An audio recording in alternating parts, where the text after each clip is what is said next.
साथियों, सबसे पहले जो इतनी बड़ी बारिश में आप लोगों ने जो पूरे ये बॉर्डर पे जो हौसला दिखाया है पूरे देश को, उसको हम सलाम करते हैं। और ये तो हमें मालूम है क्योंकि हम महिला है, महिला मजदूर भी है, मजदूर महिला किसान भी है। हमें मालूम है कि किसानों को तो ये बारिश तो कोई नया नहीं है। पूरे जो है पूरा साल भर में तो हम बारिश में से, धूप में, ठंड में तो है ही है खेतों में। इसीलिए ये पूरा देश जिंदा है, पूरा दुनिया इसीलिए जिंदा है।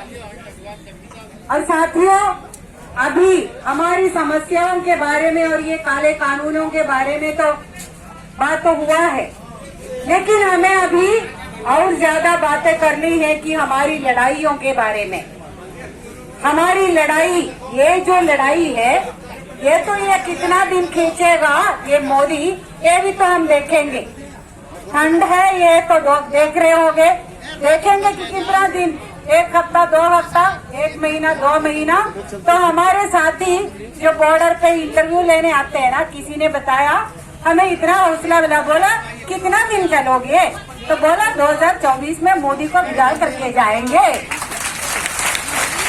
हो सकता है कि उससे पहले ही, जैसे सुरेखा ने बताया, कि उसका विदाई हो, ये भी हो सकता है। क्योंकि जिस तरीके से ये दबाव आ रहे हैं और ये एक दिन में या ये अगस्त महीने में या सितंबर महीने में ये कानून पास हुआ तो अचानक उभर आया, ऐसा नहीं है। ये पिछले कितने सालों से हम झेल रहे हैं। ये भारत के मजदूर, भारत के किसान, भारत को जो बनाने वाले, ये हम कितने दिन से झेल रहे हैं। ये आ गया है कि ये पूरा ही अंदर का जो दबाव हुआ, जो पूरा आग है, ये एकदम फटक उठा है। यही आज के दिल्ली के इर्द गिर्द ये दिखाई दे रहे हैं। ये सिर्फ दिल्ली के आगे पीछे नहीं है, ये पूरे हिंदुस्तान में है, हर एक के दिल में है ये।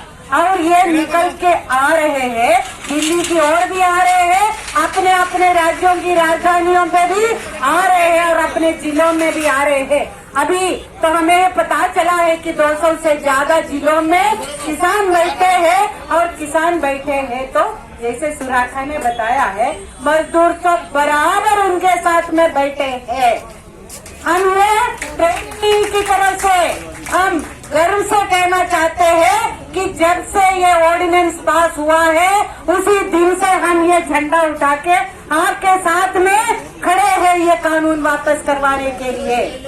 और अभी भी मैंने बताया, ये बात तो बोल रहे हैं कि ये काले कानून का है। 2 बात बोलना चाहते हैं साथी, ये इसी दिसंबर महीने की बात है। यहाँ पे जो आए हैं, ये आज जो आए हैं, ये मजदूर जो महिला है, ये योजना परियोजना कर्मी है, स्कीम वर्कर। भारत के अंदर आंगनवाड़ी, आशा वर्कर और मिड डे मील वर्कर जो स्कूल में खाना पकाते हैं, पता है कि उनको तो सरकार तो कर्मचारी या मजदूर नहीं मानते हैं।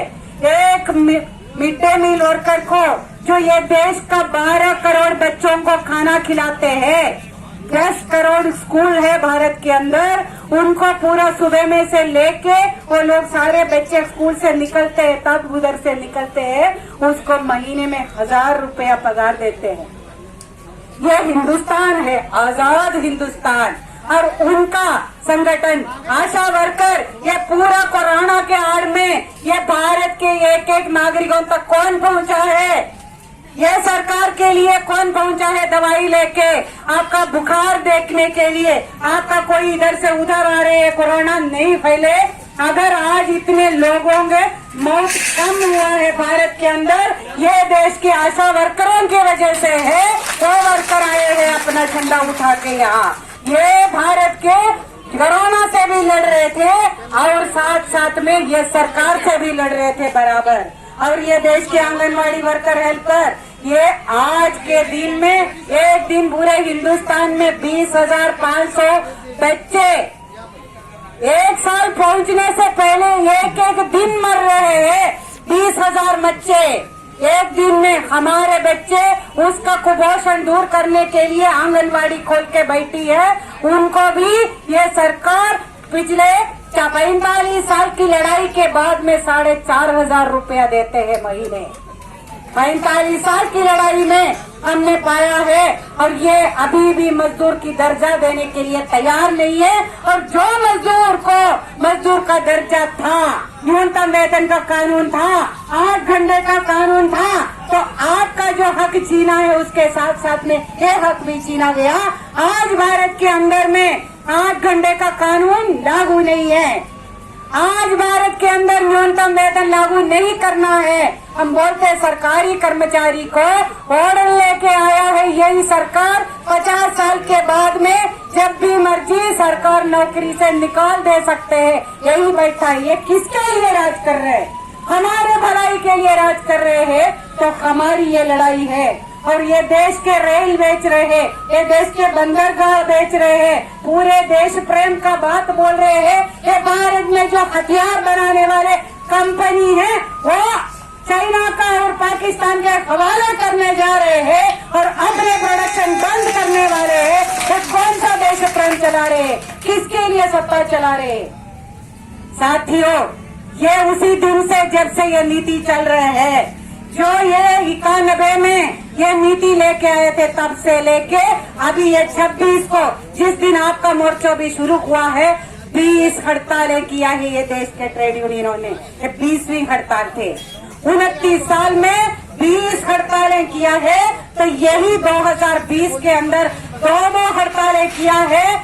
25 करोड़ लोग पूरे ट्रेड यूनियन का मेंबरशिप देखेंगे तो होगा कि 5 करोड़ या 10 करोड़ होगा। लेकिन ये 25 करोड़ लोगों ने, मजदूरों ने हड़ताल में आया तो ये मोदी को सोचना चाहिए था कि ये किस लिए ये देश चला रहे हैं। तो लेकिन उसने क्या किया? उसी दिन वो 24 को और वो 25 को और वो 26 को वो किसानों के ऊपर में गोली चलाने में लगे थे। और उसी दिन से जो साथ साथ में खड़े हुए हमारी आंदोलन के खिलाफ में ये भड़काने वाले चीजें और ये पूरा इसके अंदर भड़काने वाले जो खबरें बार बार ले रहे हैं। साथियों, ये नारा आपने लगाया है जय जवान और जय किसान का। ये तो है हमारे पुराने नारे हैं। तो ये नारे के साथ साथ में ये जय जवान जय किसान के साथ में ये जय मजदूर की भी नारे हमें लगाना है। ये इस आंदोलन का सबसे बड़ा जो ताकत क्या है, ये पूरे देश को एक कर दिया है। देश को पता चला है कि सरकार किस लिए है, ये लोग सोचने लगे हैं और लोग में एकता बनाया। किसानों का ये एकता तो है ही है, हर झंडा एक हो गया है और अपने मुद्दे पे बात कर रहे हैं और बोल रहे हैं कि नीति बदलो। तुम्हारा 10 रुपये के लिए नहीं है, तुम 10 रुपया का मूल्य देने का कोई भी निकाल देंगे तो हम नहीं करेंगे। लेकिन हम ये मुद्दों पे, ये नीति किस लिए है, ये लड़ाई है। और वही है कि ये देश के जो मजदूर आंदोलन यही नारा लेके आया, मजदूरों का भी एकता।